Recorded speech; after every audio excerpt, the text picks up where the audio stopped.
À medida que a crise energética aumenta, os preços do gás natural são 4 vezes mais elevados do que no inverno passado e a inflação está num nível recorde de 2 dígitos. A União Europeia ainda está a lutar para encontrar um terreno comum. Haverá uma forma de escapar à situação? Para discutir isto, a vice-primeira-ministra de Espanha, Nadia Calvinho, juntou-se a nós aqui no Luxemburgo. Senhora Ministra, a guerra na Ucrânia teve um impacto dramático na situação energética na Europa, com um efeito de arrastamento nas nossas economias. Qual é a gravidade da situação? Obviamente, somos todos afetados pela guerra à porta da Europa, à porta dos nossos países, também pela chantagem energética de Putin. Mas o grau do efeito é muito diferente entre os diferentes países. Assim, temos algumas economias, tais como a economia alemã, os países bálticos, também os países vizinhos da Ucrânia, que são mais diretamente afetados. Felizmente, alguns outros países, como a economia espanhola, estão a sofrer menos, no sentido de que estamos menos dependentes do petróleo e do gás da Rússia. E também somos menos afetados pelos riscos derivados da situação atual. Quando se trata da resposta a esta crise, há muitas críticas dirigidas à União Europeia por não conseguir fazer face aos preços elevados do gás importado na Europa. Sente que a União Europeia falhou até agora em estar à altura da situação? Gostava que tivéssemos agido antes, mas sabe, mais vale tarde do que nunca. Apoiamos vivamente que a Comissão tome agora medidas decisivas e apoiamos vivamente os limites máximos de preços das compras conjuntas. Tomamos também o exemplo do mecanismo ibérico com o preço máximo do gás, que é um limite máximo de preços, que se revela, penso eu, extremamente eficaz para conter os preços e limitar o impacto nos cidadãos e nas empresas. Mas sabe, enquanto Bruxelas tenta encontrar uma solução pan-europeia, o governo alemão disse que está pronto a gastar até 200 mil milhões de euros para ajudar os consumidores e também as empresas a fazer face ao aumento dos preços da energia. Pensa que isto prejudica uma abordagem pan-europeia para a crise energética? Tal como fizemos com a pandemia, penso que temos de responder com base em 3 princípios: unidade, determinação e solidariedade. Provaram ser os princípios certos quando fomos confrontados com a pandemia, o que constitui um desafio global. E agora que estamos perante outro desafio que ultrapassa as fronteiras nacionais, penso que devemos agir unidos e encontrar formas de responder de uma forma tão eficaz quanto possível. Dito isto, temos de ter em conta o facto de o impacto ser diferente nos diferentes países, e isso também mostra que precisamos de ter a flexibilidade adequada dentro das nossas regras para responder às diferenças entre as várias economias e aos desafios com que somos confrontados.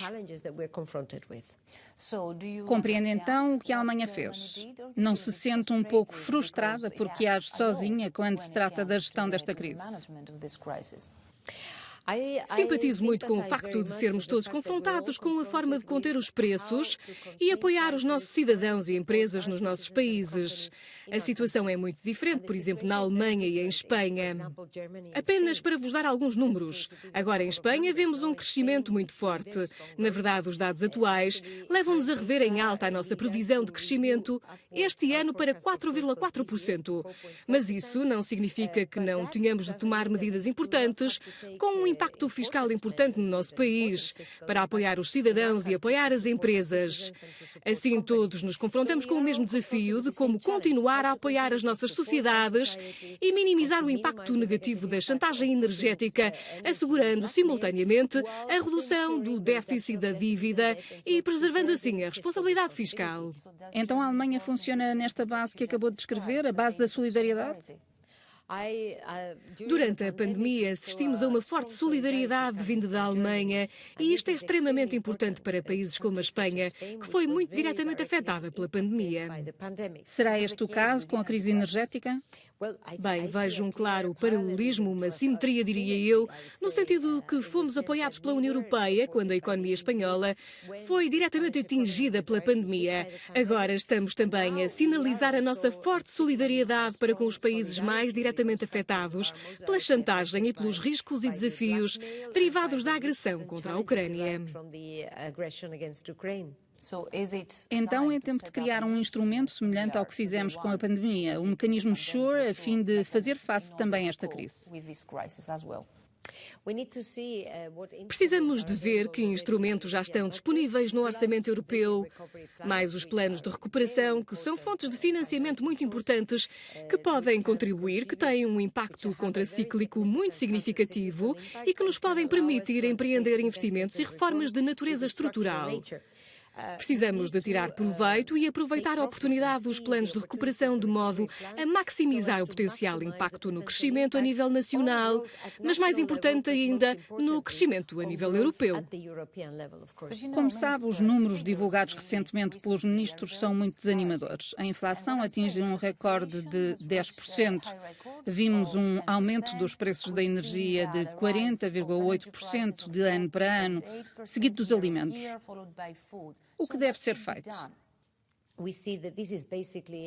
Vemos que se trata basicamente de uma inflação que é importada para a União Europeia e que se deve aos elevados preços da energia e de outras matérias-primas, como mencionou, e à depreciação do euro, é claro. Por isso devemos, o mais rapidamente possível, impedir que esta inflação seja importada para a União Europeia e para a zona euro e tentar conter os preços da energia. E é por isso que apoiamos fortemente as propostas vindas da Comissão e apelamos a uma ação rápida, a uma ação urgente para atualizar o quadro regulamentar para impor limites aos preços do gás ou, em qualquer caso, alterar a referência à TTF, a Title Transfer Facility, que está a revelar-se propensa à especulação e a aumentos de preços elevados, e encontrar um quadro apropriado para assegurar que os preços na Europa parem de aumentar o mais rapidamente possível. A minha última pergunta, Sra. Ministra, receia que todos estes desafios e incertezas que se avizinham possam alimentar a agitação social na União Europeia? Esse é um desafio que temos de ter constantemente em mente. É claro que os cidadãos europeus, todos nós, temos sofrido tempos muito difíceis, um cenário muito difícil nos últimos 3 anos, desde que a pandemia nos atingiu. No caso de Espanha, tivemos também uma erupção vulcânica no meio e depois veio a guerra e a inflação e o aumento dos preços da energia, que estão a afetar todos os cidadãos e famílias e empresas na Europa.